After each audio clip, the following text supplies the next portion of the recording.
Welcome back to the KickNPost YouTube channel and podcast with your hosts Jamal Thompson and Chris Perry, and we're back with player profile, player prospect coverage. Anthony Richardson, one of the most polarizing quarterbacks to enter the NFL draft this year. How are you doing today, Chris? I'm good. Just waking up, starting the grind. So, clock out a few of these, get them chopped up, post it up, and that's about it. That's my plan for the day. So, You guys kind of enjoyed the Jackson Smith and Jigba one. Decent amount of views on that. yeah. Appreciate y'all. But today we're hopping into a guy who, in my opinion, is a lot less of a sure hit. I don't know how Chris feels about this prospect necessarily, but me personally, I think he has some of the highest highs in terms of potential. But then also, like, if he doesn't hit some of the lowest lows, I don't think that's preposterous to say in any way. How do you feel about AR? I like AR. I like playing lottery, so I'll always take a chance if I know it can hit big. I don't think his floor is as low as we think, but I think it's worth the risk, honestly. So, I mean, from the quarterback position, I feel like if he doesn't figure out how to read coverages or fix that little kind of like, I don't know how to put it, the hinge in his throw, get the ball yeah, out a little bit quicker, improve on accuracy especially, we will see. I don't think he's going to lose the athleticism, that's for sure. And worst case not at scenario, all. we've seen guys with similar level of athleticism carve out some type of role in the league. But as a Yeah. number, I'd say 1 through 7 pick, we've never seen a guy that's just an athlete go that high. So that's what I mean by lowest lows in terms of investment. That's all. I feel Yeah. like he's going to The need way I somebody to see it, really he's going nurture to him. be a great quarterback or he's going to be a Hall of Fame tight end. So either way, it's a win-win. Just Hall of depends Fame tight on, end. I mean, we saw like, Terrell it's Pryor go out crazy. there and go for 1,000 yards receiving. Shouts out to Terrell Yeah. Pryor. I mean, he could be Come that on, man. type of wide receiver prospect if this quarterback thing doesn't work out. But that's not what you invested in him for. And Terrell Pryor was like Yeah. a conditional draft guy, not a top 10 in the NFL draft guy. Yeah, I do understand it, but at the same time, I do think it's worth the risk. Because like I said, worst case scenario, you get your tight end for how long? Best case scenario, you have your franchise quarterback for how long? So I feel like you're just not depends on the joking. situation he goes. I'm not joking. I'm dead ass. Like he had one of the best combines we've probably ever seen from like a quarterback standpoint, just but for a player in general. He had one objective and he smashed it. Like it's hard not to think I can't draft him in the top 10 anymore just because what he did. He ran a 4.44 40. Ridiculous. He had like a 40-inch vert. Ridiculous. We saw the footage of his throws at the pro day. Ridiculous. Like he did exactly what he was supposed to do. So I think he deserves the consideration. Again, the main point here for him is he's going to need to be nurtured. He's even as a day one Yeah. starter, he's going to need that help to kind of figure it out. Me personally, if I was drafting him, it wouldn't be for him to start. Teams in the top 7 that wouldn't be needing him to start day one.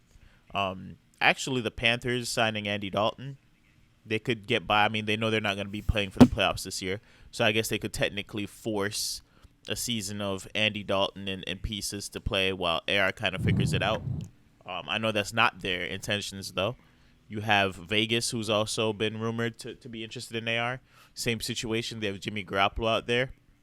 I really hate the Yeah. coaching team out there, so I wouldn't really want him to land there. I'm not a big fan of Josh McDaniels. Yeah. And then you go I at don't think the any rookie should go to Las Vegas. yeah. That's tough. That's tough. Like you said, in terms of like media Like, coverage, again, the coaching that's going to be there. Obviously, you get Devontae Adams as of now, as we speak. Devontae Adams is there. Um, Offensive line is still kind of shoddy, and then you have a pretty solid running back. But all the other factors would be kind of tough to handle. Other team in the top 7, roughly, that kind of need a quarterback. You look at in Indianapolis, they have yeah. Gardner Minshew now out there. It's very likely that they would just start him over Gardner Minshew, but a little bit better offensive line, Easily. a little bit better coaching team, in my opinion. Again, another solid running back. But what else? Houston, like it's teams that it would be tough to nurture him. This is actually our I do second have a take. sleeper team though. I was about to say this is our This second is our take, so give second me take. Give me the sleeper There's team that one you put me team onto. that if God cares about AR-15, he will make sure this gets done, and he will make sure he's set for life. My hometown, the Seattle Seahawks. Now, granted, they just signed Geno Smith to what, 2-3 year deal. I love it. You get AR in the top 5. You get a veteran to coach him up. You surround around Ken Walker, DK Metcalf, Noah Fant, who's a sleeper as well, and that's another dynasty for them. It wouldn't be the Legion of Boom. But you got DK, an athletic freak. You got AR, athletic freak. Ken, athletic freak. We can think of some names real soon if that happens. Did you even And I'm mention all Tyler in. Lockett? I don't think Tyler Lockett will be there by the time he comes up. So that's why I didn't put him in like the future plans. Because he's there now. That's Geno's little 1B. So it's cool. But I do think if they do take AR, he sits out this year 100%. And then depending on how Geno does, because Geno's no scrub either, he could sit out majority of the second year too, if not the whole second year if they're competing again. Because they made the playoffs this year. So you got to win. I feel like that would be a very good landing spot for him. Like you said, development-wise, Pete Carroll has shown himself to be kind of a quarterback whisperer. Even I was a little bit questionable on how the year would turn out for Seattle, but he revived Geno Smith's career. I was able to get him a contract, comeback player of the year. Like, I'm a believer now. So if you give, AR that kind of coaching and nurturing, I think good things could happen for him. But I don't think he's going to land here, which leads us into where will this man land? I think he'll be gone top 3. How do you feel? Top 3? Yeah, I think it's either going to be... I think if someone trades into the top 3, I have him going number 1. If it's not AR number 1, then it's CJ Stroud. I really believe it's CJ Stroud. Mm-hmm. Bryce Young's a lock to Houston.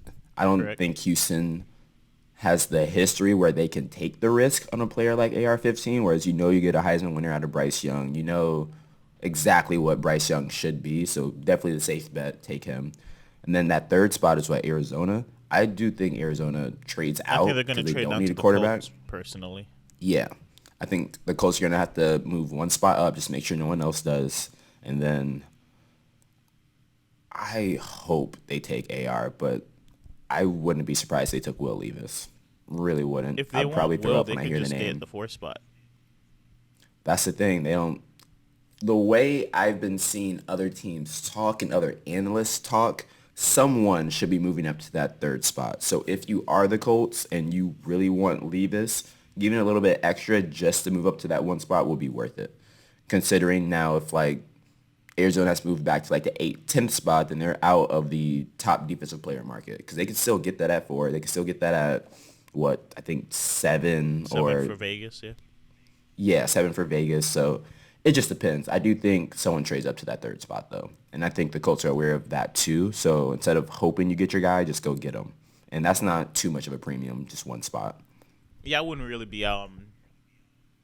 as a Colts fan, if I had to spend the premium to move up that spot, I wouldn't really be upset about it. I would. If it's for Will? If it was for Will, I would be a little bit disappointed. But again, I'm not a Will believer. Some people are, but I'm not a Will believer. Never have, never will. I mean, you don't know that. That boy could go light it up this year, and then. I mean, I watched this film. It's another video, but I'm not taking him over AR. Put it like that. Yeah, I think the ceiling is much higher with AR, which I feel like few people would disagree with. Just a lot more raw tools there to deal with.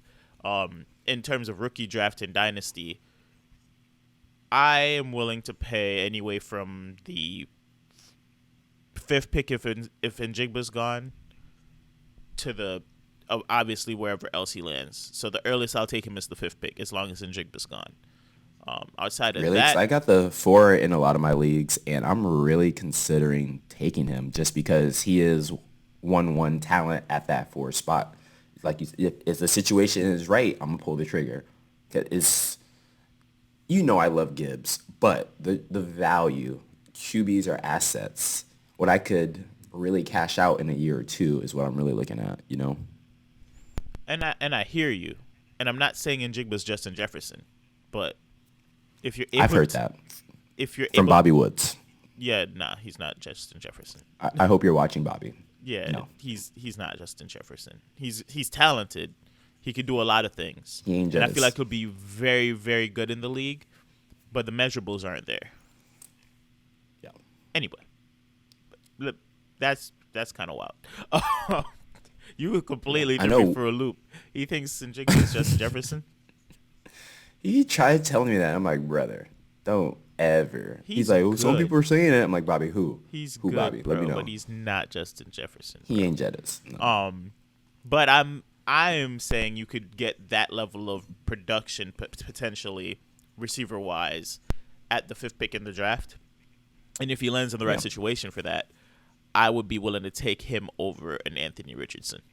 Um, Well, but here's the thing that's grown on me with Anthony. I don't know if the highlight will be showing this right here. I'll make sure I'll time it up. But the way he sits in a pocket and is willing to take hits while throwing dimes at the same time is what I think puts him a leg up with everybody, because even with those physical attributes, knowing that any time he can run for 5 or 10 yards and it's going to take at least 1.5 grown-ass men to stop him, and be like, nah, let me just look for the better play. Let me at least try to make the right play. And it's like, that gives me hope. Like, okay, he's not what we thought Malik Willis was last year. Malik Willis would have a clean pocket, and take off. not even want to feel the pressure, and then just dart. And it's like, that's cool, but that's not an NFL quarterback. That's XFL. Like, you could go do that over there. But I've seen a lot of throws where AR is taking hits below the leg, hits to the chest, and he's dropping dime after dime after that. And it's like, just his presence alone of knowing, okay, I'm about to take a hit, but F it, we ball anyway. And it's like, all right, he got some potential. A lot more potential than what people are giving him. And then on top of that, you have everything else to add on that. The big arm, the big legs, big body. So it's just knowing all those factors, the perfect situation. Like you saw on our one draft where I moved back from the 1-1 to the 1-4. And this is the whole reason I did it, because I had a feeling AR would rise. And in my head, I thought AR would go ahead of me, thus pushing the QB back, giving me more value on that pick, and then maximizing even more and still getting Gibbs. But now I'm like, maybe it's a real chess move and I just take AR my damn self. You're right. There's So potential for you to get him back there. There's a reason why this man is being kind of mentioned in the same realm as like a Josh Allen. yeah. Potential. Again, another guy, big arm, decent measurables, except AR blows the measurables out the water. This one was small school. He did have a lot of time starting in college, though. The other aspect is AR hasn't been playing high-level football at a starter level for that long. Very, very, Yeah. very limited tape on him as a starter, at least, at UF. And he did struggle to beat out Emory Jones for the quarterback position at UF. Yeah, And that might be more yeah. of an indictment Yeah, on yeah. UF, because this is also a team that didn't start Dameon Pierce at running back. So, like, It's true. or I also, know UF is a part of that like stigma where, oh, you got to earn your spot. And it's like, you yeah. might be better than them, but you didn't earn it. And it's like, are we trying to win games here, or are we pushing a precedent? What are we doing? Which I I will understand say it from again. UF. You got to have that culture. This team had Kyle Pitts, Kadarius Toney, and Dameon Pierce all on the team at the same time, with a quarterback that was fairly accurate and did not make the college football playoffs. Yeah. Now, there's a lot of issues at UF. Like, UF ain't the same UF they used to be. Yeah. Evident. Clear as day. Everyone knows So it. it might be me thinking that the coaches saw something that was missing from AR's game, but it's very possible they're just like, Emory Jones is the transfer in. He's the upperclassman. Let's go ahead and utilize him and then wait on our freshmen. Yeah, but start. even remember the Joe Burrow situation. He couldn't start at Ohio State. And that's mind-boggling to me at this point. That is It's kind of like, wild, isn't it? how?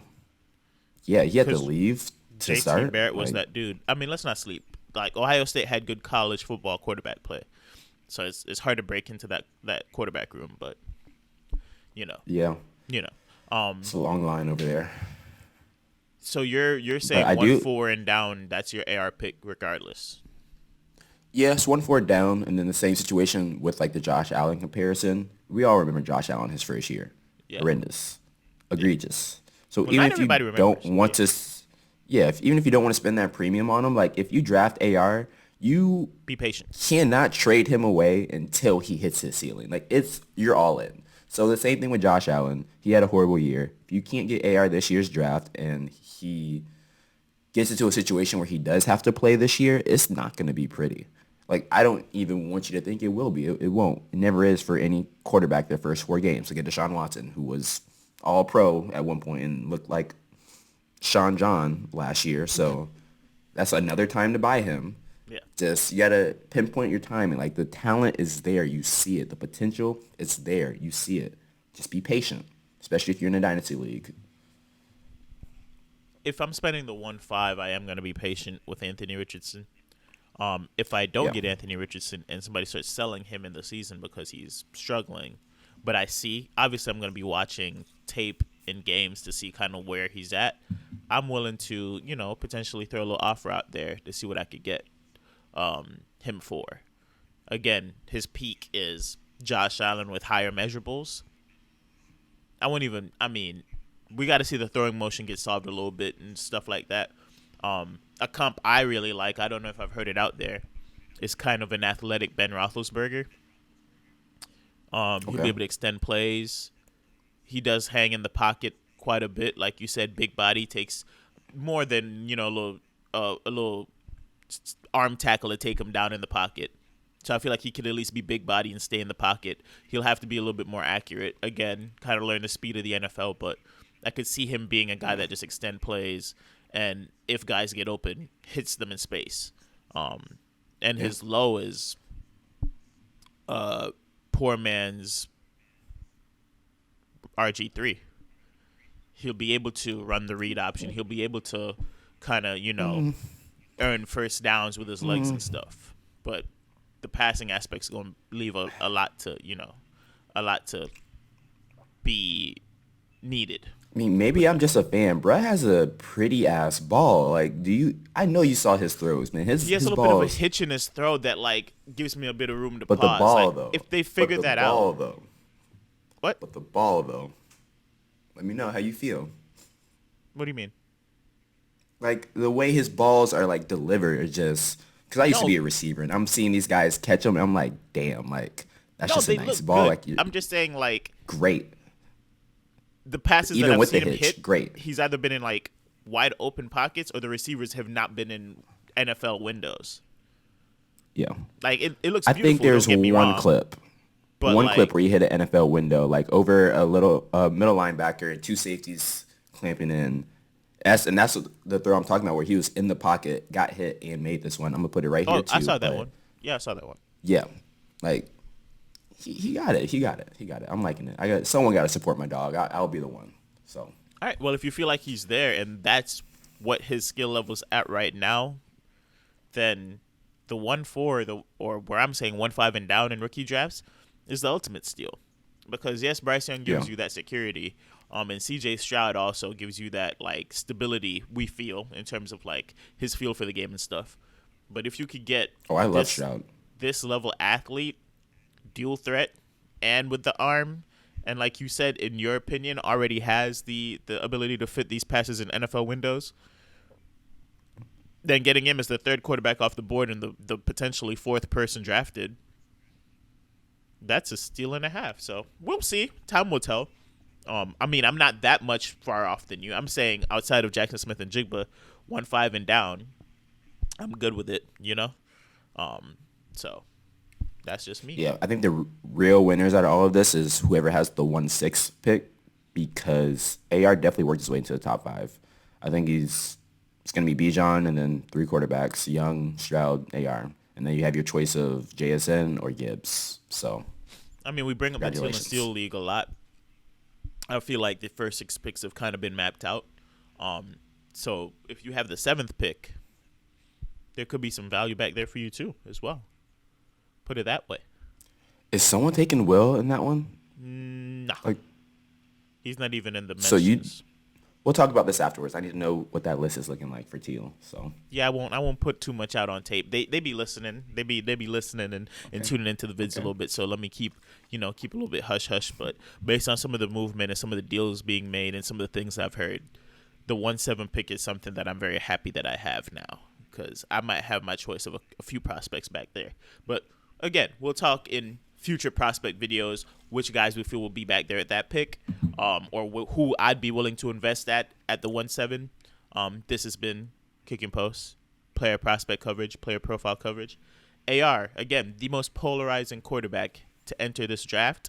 And if he hits, man, he could be definitely the best guy coming out of this one. I don't think there's any argument. You have any closing thoughts, Chris? No question. Just don't overthink it. Look at the film and trust your heart. Trust that you will make the best decision for yourself. And when the time comes, pull the trigger. AR-15. AR-15. Catch y'all on the next one. Peace.